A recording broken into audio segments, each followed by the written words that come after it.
আমি সায়ন্তনী ট্রাভেলার্স থেকে। আমি আজকে একটা নতুন আপডেট নিয়ে এলাম, সেটা হচ্ছে আমাদের এবছরের স্পিতি ট্যুর, যেটা 21 সেপ্টেম্বর থেকে শুরু হচ্ছে। তো স্পিতির জন্য আমরা এবার নতুন একটু করেছি, সেটা হচ্ছে প্রতিবার আমরা স্পিতি ঘুরিয়ে কাজা অ্যান্ড শিশু হয়ে মানালি হয়ে ব্যাক করে আসি। তো এবছর আমরা করলাম যে এর সাথে লাউরিকে অ্যাড করলাম, এই কারণে আমরা জিসপাতে 2 রাত থাকছি। আর ট্যুর আমাদের যেরকম হয় ছোট গ্রুপ নিয়ে সেইভাবেই হবে। আপনাদের যেটা আরও অ্যাডিশনাল যেটা আমি বলবো বলে আজকে এলাম, সেটা হচ্ছে প্রতিবারই আমাদের সাথে স্পিতি ট্যুরে যারা যান তারা মোটামুটি আমাদের কথা শুনে প্রিকশনারি মেজার আমরা যেগুলো বলি সেগুলো শুনেই চলেন, কোনোদিন কারোর এখন অবধি অসুবিধে হয়নি।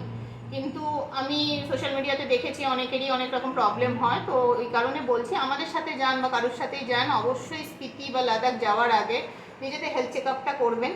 নিজেদের হেলথ চেক আপ করার সাথে সাথে ডাক্তারকে নিজেদের যা যা ধরুন আপনাদের হার্ট রিলেটেড প্রবলেম আছে বা আপনাদের রেসপিরেটরি কোনো প্রবলেম হচ্ছে, তো সেই কারণে ডাক্তারের থেকে জেনে নেবেন যে আমি স্পিতি যাচ্ছি বা লাদাখ যাচ্ছি, আমি ফিট অ্যান্ড ফাইন কিনা এই ট্যুরগুলোর জন্য। আর যখন যাবেন তখন অবশ্যই যাদের সাথে যাচ্ছেন বা কোনো নিজেরাও যখন যাবেন মাথায় রাখবেন যে খুব বেশি হুটোপাটি ওখানে করা যায় না।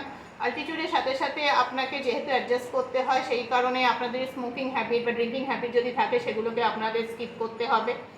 আর ওখানে গিয়ে যেটা সব থেকে বড় কথা, ডিনার খুব হালকা করবেন, ডিনারে বেশি একদম কিছু করবেন না, লাইট ডিনার করবেন। আর ধরুন চন্দ্রতাল গেছেন, ওখানে গিয়ে ভীষণ তাড়াতাড়ি হাঁটা শুরু করলেন, খুব হুটোপাটি করে ছবি তুলছেন, ওগুলো একদম করবেন না, স্থিরভাবে থাকবেন। তাহলে মোটামুটি কোনো শ্বাসকষ্টজনিত প্রবলেম হয় না, অ্যাকিউট প্রবলেম হয় না। তাছাড়া ব্যাকআপে কিছু মেডিসিন ডাক্তারদের থেকে জেনে নেবেন। অনেকে কপ্পু ক্যারি করে, অনেকে কোকা-30, ডায়ামক্স, এই মেডিসিনগুলো ক্যারি করে, আমরাও ব্যাকআপে রাখি। যদিও খুব ইমার্জেন্সি হলে আমি জানি ওগুলোতে কোনো কাজ দেয় না। এছাড়া আমাদের সাথে অক্সিজেন ক্যানও সবসময় থাকে। অক্সিজেন ক্যান আমাদের কোনো বিশাল রিলিফ দেবে না যদি এমার্জেন্সি হয়, তবে ওই একটা মেন্টাল সেটআপ অ্যান্ড ব্যাকআপ রইল, ওটা আমাদের সাথে থাকে সবসময়, আপনারাও ক্যারি করবেন।